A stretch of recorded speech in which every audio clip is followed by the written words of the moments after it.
Day 26 of the Ramadan edit, and our word for today is mystery. In corporate life, we always have the urge to control everything.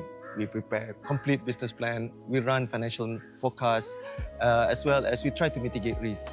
Tapi we have to accept the fact that walaupun kita dah buat macam-macam ni, there's always a small percentage of what I call the X factor ataupun a mystery factor yang boleh mengubah segala outcome apa yang kita usahakan.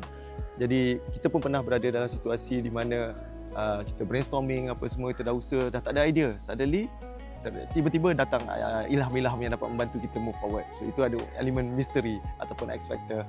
Ataupun kita dah prepare a good business plan, suddenly a project or opportunity comes out of nowhere. So itu adalah antara elemen X factor yang kita kena always beri ruang untuk kita meraihkan supaya dia memberi benefit kepada kita.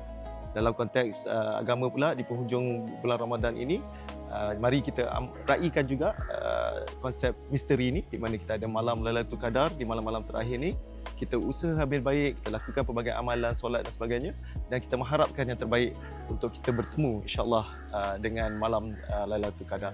Jadi hari ini kita edit balik diri kita, kita tengok dan kita raihkan elemen misteri dalam hidup kita. Jumpa esok.